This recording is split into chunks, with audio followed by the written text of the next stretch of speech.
अब अगर हम अगला पार्ट देखें तो अगला पार्ट कहता है union of set A and B. अब we have to represent the union. So union को कैसे रिप्रेजेंट करेंगे वो देखते हैं। सिक्स्थ पार्ट, तो सबसे पहले हम यूनिवर्सल सेट ड्रॉ करेंगे।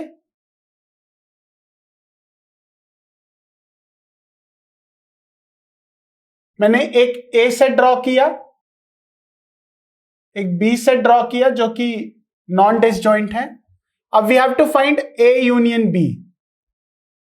ए यूनियन बी क्या होता था कि ऐसे सारे एलिमेंट्स जो ए में प्रेजेंट हैं और बी में प्रेजेंट हैं, दोनों में जो एलिमेंट्स प्रेजेंट थे यूनिक एलिमेंट्स, वो उसका हम सेट करते थे और वो पर्टिकुलर कलेक्शन यूनियन सेट कहलाता था। तो ऐसे हमारे पास अगर इमेज है तो ए और बी में सारे एलिमेंट्स जो प्रेजेंट होंगे, तो मैं एरिया शेड कर रहा हूं, वो ए यूनियन बी को रिप्रेजेंट करेगा। ए में सारे एलिमेंट्स प्रेजेंट हैं, बी में सारे एलिमेंट्स जो प्रेजेंट हैं।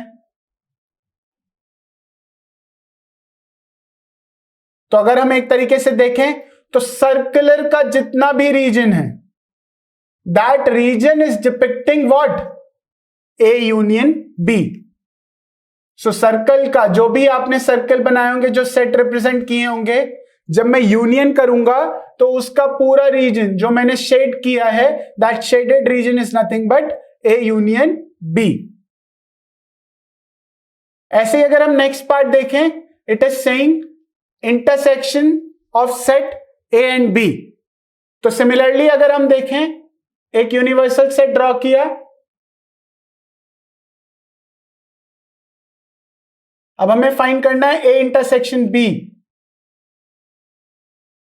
ए सेट, बी सेट, इंटरसेक्शन में क्या होता था, common values. So common values कहां आएंगी, जहां पे दोनों सर्कल इंटरसेक्ट कर रहे हैं। सो अगर मैं इस रीजन को देखूं, this shaded region is nothing but the depiction of intersection of set. ये पिक्चर किसको डिपिक्ट कर रहा है, इंटरसेक्शन को, क्योंकि मैंने सिर्फ कॉमन एरिया को शेड किया है। यूनियन में मैंने सारे एरिया को शेड किया, क्योंकि वहां पे सारे एलिमेंट्स जितने भी प्रेजेंट होंगे यूनिकली, वो सारे आ जाएंगे। इंटरसेक्शन में सिर्फ कॉमन वैल्यूज आएंगी। The next part is difference of sets. Difference of sets, जिसमें या तो मैं a माइनस बी कह सकता हूं या b माइनस ए कह सकता हूं। सो हम दो डायग्राम देखते हैं।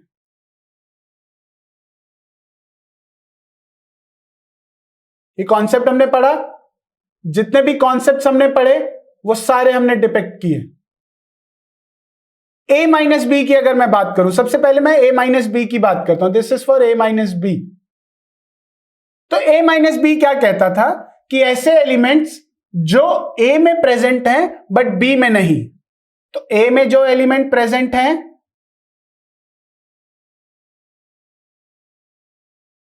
वो तो ये हुए।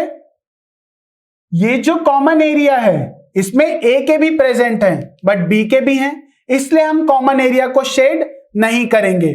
तो ये जो एरिया हमने शेड किया, these elements are like present in only a, not in b। जो कॉमन एरिया उसमें a और b के दोनों है, तो हमने कॉमन एरिया को भी रिमूव कर दिया। तो अगर मैं देखूं तो एक तरीके से कैसा शेप बना, अगर a सेट को लेंगे तो ऐसा शेप जो बना, this shape is depicting a minus B. ऐसे ही अगर मैं b माइनस ए की बात करूंगा तो कैसा बनेगा, यूनिवर्सल सेट लिया, a सेट, b सेट। अगर मुझे b माइनस ए करना है, ऐसे एलिमेंट्स जो b में प्रेजेंट हैं a में नहीं, तो हम फिर से कॉमन एरिया को रिमूव कर देंगे। सो दिस शेडेड रीजन क्या रिप्रेजेंट करता है, b माइनस ए। कैसा शेप बना, this is representing b minus A. So ये रिप्रेजेंट करता है कि जो b में है बट a में नहीं। कॉमन एरिया वाले को हमने क्यों रिमूव किया, क्योंकि उसमें a के एलिमेंट भी प्रेजेंट होंगे और बी के भी, तो हमें यही रिमूव करना है कि जो बी में बिल्कुल ना हो। तो बी में जो बिल्कुल नहीं था वो रिप्रेजेंट किया तो a माइनस बी, ए में बिल्कुल ना हो वो रिप्रेजेंट किया तो b minus A. This is how we can like create Venn diagrams. हमें जो भी क्वेश्चन में गिवन होगा उन रूल्स को देखते हुए, जितने भी अभी हमने कॉन्सेप्ट डिस्कस किए हैं, चाहे वो डिफरेंस ऑफ सेट हो, यूनियन ऑफ सेट हो, इंटरसेक्शन हो, कॉम्प्लीमेंट्री हो, ऐसे ही कुछ कॉन्सेप्ट का यूज करते हुए हम क्वेश्चंस में भी वेन डायग्राम्स को इसी तरीके से फॉर्म करेंगे। ऐसे फॉर्म करने के बाद will take out the information, हम सारी इंफॉर्मेशन निकालेंगे, एक्सट्रैक्ट करेंगे and will find the answer easily using Venn diagrams.